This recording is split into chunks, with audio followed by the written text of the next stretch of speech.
पहला क्वेश्चन देखते हैं. First question, let us have a look at it.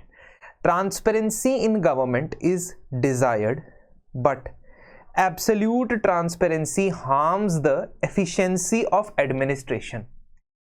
In this context, explain different aspects involved in the use or misuse of RTI, right to information. अब अगर हमारे पास सामने कुछ भी ना हो, एक ब्लैंक हमारे पास हम शीट हो, if we have a blank sheet where we do not know that what we need to write, then how will you proceed for the structure? इस क्वेश्चन के स्ट्रक्चर को कैसे देखोगे? तो इस क्वेश्चन में क्या क्या चीजें बता रहा है? एक बता रहा है एक स्टेटमेंट कि ट्रांसपेरेंसी डिजायरेबल है, लेकिन एब्सोल्यूट ट्रांसपेरेंसी या excessive emphasis on transparency efficiency को हार्म कर सकता है. ये आपको स्टेटमेंट दे दी गई है. इस बात को याद रखना है कि जरूरी नहीं कि कोई स्टेटमेंट अगर क्वेश्चन में दी गई हो वो 100% करेक्ट हो, वो पार्शियली भी करेक्ट हो सकती है. तो इसीलिए ये स्टेटमेंट आपको एक दी गई है, जिसके बाद आपसे पूछा गया है कि इस स्टेटमेंट को समझ के, इसको कॉन्टेक्स्ट बना के आपने बात करनी है आरटीआई के मिसयूज की और यूजेज की. Now this basically is a question of RTI. ये आरटीआई के ऊपर सवाल है, लेकिन आपको ये बैकग्राउंड इंफॉर्मेशन देता है. बैकग्राउंड इंफॉर्मेशन का मतलब कि क्या ट्रांसपेरेंसी की वजह से एफिशिएंसी ऑफ गवर्नमेंट या एफिशिएंसी ऑफ एडमिनिस्ट्रेशन अफेक्ट हो सकती है. तो अगर मैं क्वेश्चन का स्ट्रक्चर बना रहा हूंगा तो सबसे पहले मुझे पता है कि ट्रांसपेरेंसी के बारे में बात हो रही है, तो आप स्टार्ट करने के मल्टीपल ऑप्शंस हैं. ऑप्शन नंबर 1, आप डिफाइन करो कि ट्रांसपेरेंसी क्या होता है. ठीक है. ऑप्शन नंबर 2, अगर आपको ऐसा लगता है कि मुझे डेटा या रैंकिंग या इंडेक्स से स्टार्ट करना है, तो आप कह सकते हो कि India is ranked 85 out of 180 as per the corruption perception index of transparency international. तो इससे एक बैकग्राउंड सेट हो जाएगा कि हम किस टोन में या किस बात को या किस टॉपिक को एड्रेस करना चाहते हैं. ठीक है. So you can either start with the definition or you can start with the data, that is an index ranking of India. Now secondly, आपने क्या बात करनी है, देखना है इस क्वेश्चन में क्या पूछा गया है. आपने बात करनी है कि ट्रांसपेरेंसी डिजायरेबल है, हाँ, इसके सपोर्ट में कुछ बातें बतानी है. एब्सोल्यूट ट्रांसपेरेंसी एफिशिएंसी को हार्म कर सकती है, पॉसिबली इसके सपोर्ट में भी 2-3 पॉइंट बताने हैं. लेकिन अल्टीमेटली आपको स्टांस किसका लेना है या साइड किसका लेना है? आपको साइड लेना तो ट्रांसपेरेंसी का ही है. मतलब ये, अगर मैं बैलेंस की बात करूं तो यहां पे आपको मिडल ग्राउंड लेने की जरूरत नहीं है. यहां पे आपको मिडल ग्राउंड लेने की जरूरत नहीं है कि मुझे ट्रांसपेरेंसी और एडमिनिस्ट्रेटिव एफिशिएंसी को बैलेंस करना है. नहीं, मेरा आर्ग्यूमेंट यहां होगा कि जितनी ट्रांसपेरेंट गवर्नमेंट होगी उतनी एफिशिएंसी भी मेंटेन की जा सकती है, बारिंग वेरी फ्यू एक्सेप्शंस. सिर्फ कुछ ही एक्सेप्शंस होने चाहिए ट्रांसपेरेंसी को लेके, बाकी सारी इंफॉर्मेशन पब्लिक को अवेलेबल होनी चाहिए. और ये कैसे पता लगेगा? ये ऐसे पता लगेगा जब आपको पता होगा कि गुड गवर्नेंस के क्या कैरेक्टरिस्टिक्स होते हैं, तो वर्ल्ड बैंक के हिसाब से गुड गवर्नेंस के 8 कैरेक्टरिस्टिक होते हैं, which you have to memorise. ये आपको मेमोराइज करना है क्योंकि ये हर आंसर में आप इस्तेमाल कर सकते हो. तो वर्ल्ड बैंक के हिसाब से गुड गवर्नेंस के क्या कैरेक्टरिस्टिक होते हैं? वो ट्रांसपेरेंट होती है, वो अकाउंटेबल होती है, वो इफेक्टिव और एफिशिएंट होती है, वो इक्विटेबल होती है, वो पार्टिसिपेटरी होती है, वो कंसेंसस ओरिएंटेड होती है, वो रिस्पॉन्सिव होती है,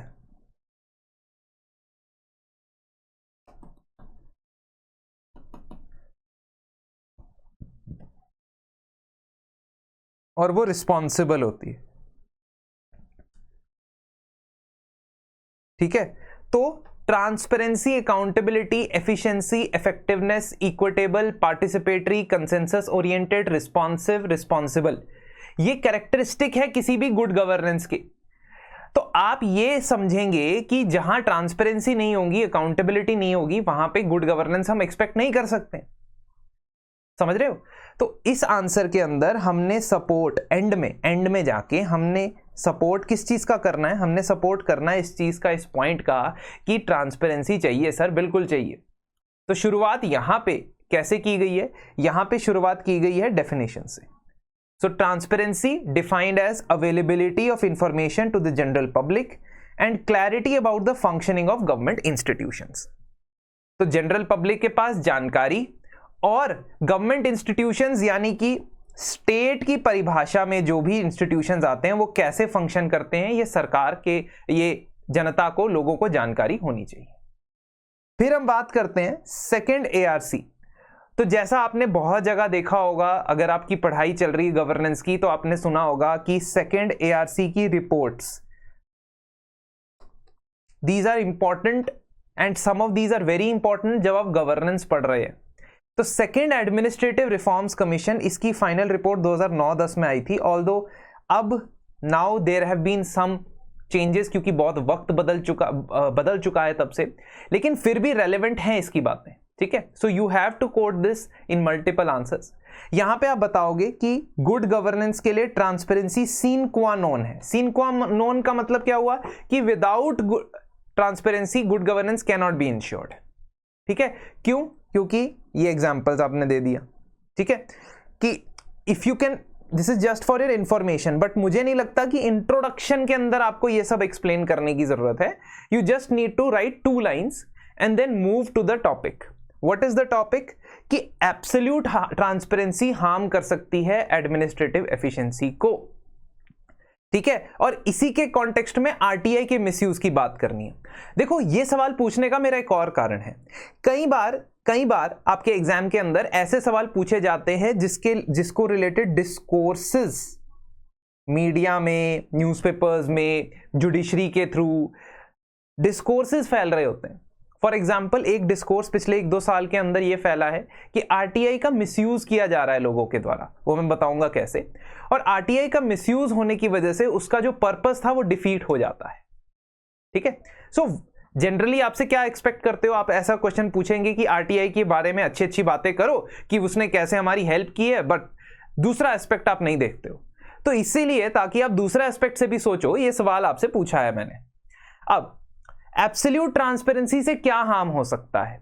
सबसे पहले तो एब्सोल्यूट ट्रांसपेरेंसी हमने अपने संविधान में नहीं रखी, तो फिर हम गवर्नेंस की बात तो बाद में करेंगे। हमने काउंसिल ऑफ मिनिस्टर्स की डेलिब्रेशंस को, इंटरनल डेलिब्रेशंस को कॉन्फिडेंशियल रखा है। आपने पॉलिटी में भी पढ़ा होगा कि ओथ ऑफ सीक्रेसी ली जाती है। ये देखो, जो भी मैं बातें करूंगा उसमें से 70% of the things you need not study from a specific source, किसी किताब से पढ़ने की जरूरत नहीं है। ये जनरल अंडरस्टैंडिंग से आप आंसर दे सकते हो, और इसीलिए इसको जनरल स्टडीज बोला जाता है। ओथ ऑफ सीक्रेसी किसी भी मिनिस्टर को ये करना होता है, क्योंकि काउंसिल ऑफ मिनिस्टर्स की जितनी भी डेलिब्रेशंस है वो सीक्रेट रखी जाती हैं। तो इसका मतलब एब्सोल्यूट ट्रांसपेरेंसी तो संविधान ने भी नहीं सोचा था। दूसरी चीज, डिफेंस और इंटरनल सिक्योरिटी के मामले में, टैक्टिकल और स्ट्रेटेजिक प्लानिंग के मामले में हमें सीक्रेसी बना के रखनी जरूरी है। तो हमने पोखरान टेस्ट जो कंडक्ट किए वो सक्सेसफुल इसलिए हो पाए, या न्यूक्लियर टेस्ट जो कंडक्ट किए वो सक्सेसफुल इसलिए हो पाए क्योंकि हम कंप्लीटली ट्रांसपेरेंट नहीं थे, और हम उसे एक नेशनल अचीवमेंट की तरह ही देखते हैं आज के समय में। इरिस्पेक्टिव और regardless of who you are, you celebrate that India is a nuclear power.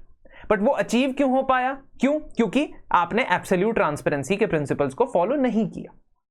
तीसरा प्रॉब्लम आता है कंटिंजेंसी या इमरजेंसी सिचुएशन में, जिसमें क्विक रिस्पॉन्स करना होता है, क्विक एक्शन लेना होता है।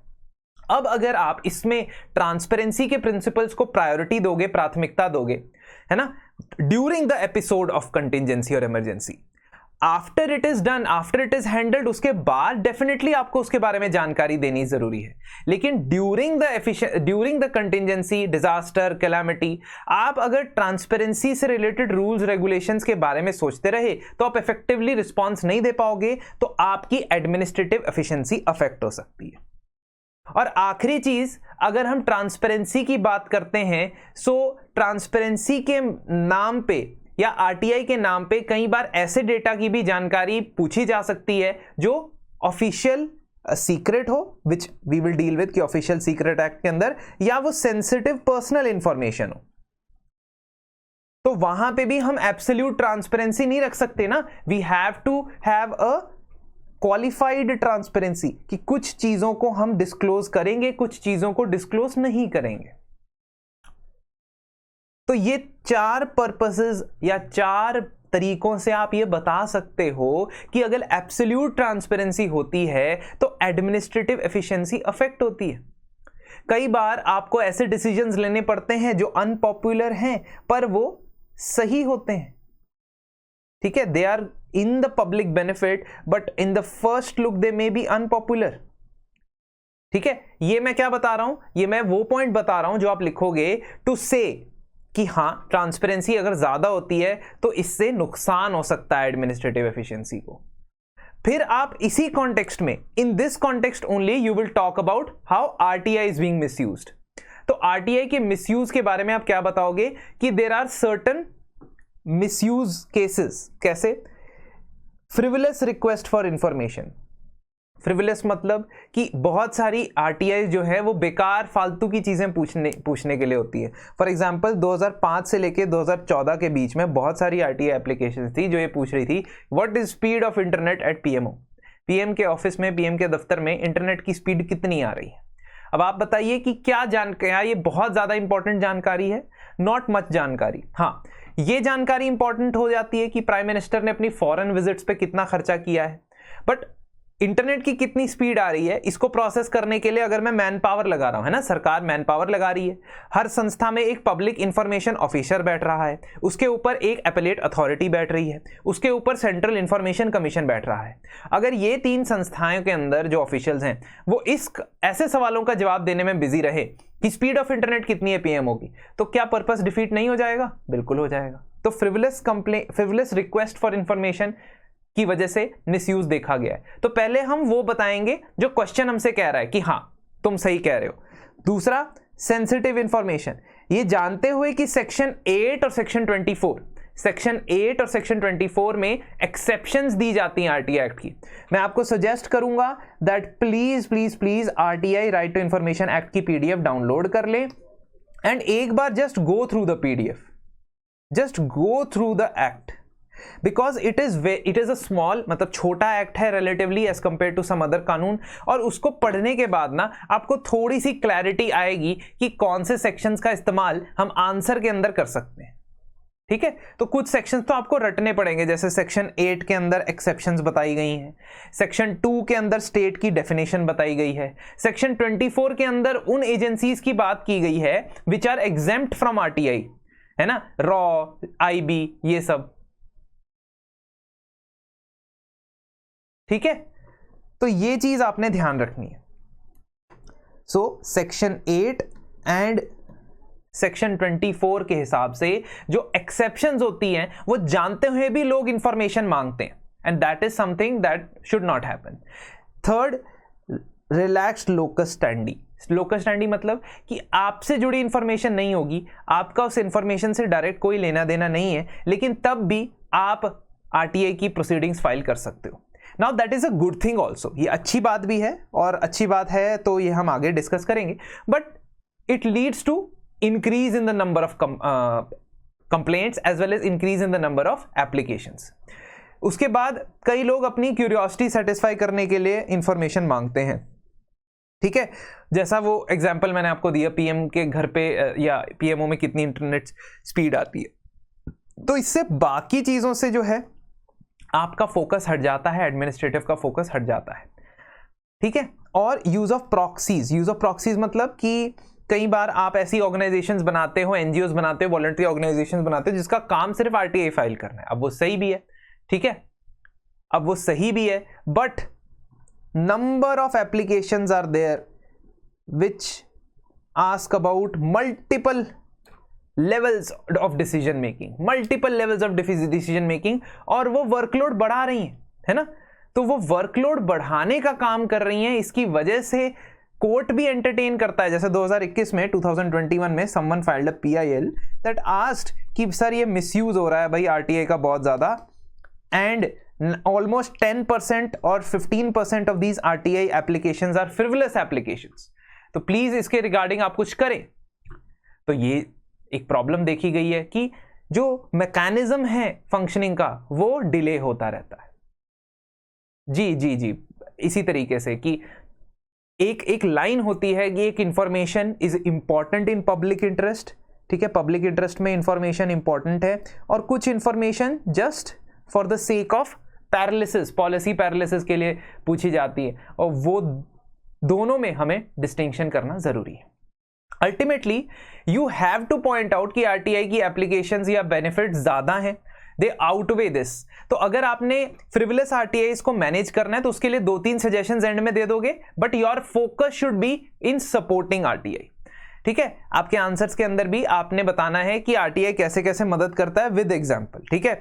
तो आरटीआई एप्लीकेशन से पता चला कि 70% ऑफ निर्भया फंड ही अभी तक इस्तेमाल किया है सरकार ने, गवर्नमेंट के, जो 2013 में सेटअप किया था Nirbhaya fund for women safety, ठीक है। तो गवर्नमेंट पॉलिसी और डिसीजंस के बारे में आपको इंफॉर्मेशन मिलती है, फायदा। Second, delivery, public service delivery बेहतर होती है। क्यों? क्योंकि आप सोशल ऑडिट्स के लिए आरटीआई फाइल कर सकते हो, जिससे कर्नाटका की एग्जांपल दोगे कि कर्नाटका के अंदर पीडीएस स्कीम्स की बेटर टारगेटिंग इसलिए हो पाई, कर्नाटका के अंदर पीडीएस स्कीम की, राशन वाली स्कीम्स की बेटर टारगेटिंग इसलिए हो पाई क्योंकि उन स्कीम्स का, फेयर प्राइस शॉप्स का एक रिपोर्ट मांगी गई आरटीआई के अंदर फ्रॉम द स्टेट डिपार्टमेंट। तो ये चीजें आप हाईलाइट करोगे और एग्जाम्पल्स के थ्रू हाईलाइट करोगे तो बेहतर आंसर आप लिख पाओगे। तीसरा, गवर्नमेंट ऑफिशियल्स को अकाउंटेबल ठहराना, गवर्नमेंट ऑफिशियल्स के अलावा पॉलिटिशियंस को भी, ठीक है, कि कौन सी पॉलिटिकल पार्टीज को कितनी फंडिंग मिली है, ये association for democratic reforms, ADR, ये संस्था बताती है। तो आपने इलेक्टोरल बॉन्ड से रिलेटेड इनकी कई सारी रिपोर्ट्स देखी होंगी। So they file RTI, they come to know कि यार हाँ 80%, 75%, 90% of the funding has come from the electoral bonds, and on that 90% or 80% also ruling party gets the majority funding. तो ये accountability mechanism important है, क्योंकि वैसे तो हमारे यहाँ क्या होगा, वैसे हमारे यहाँ होगी episodic accountability.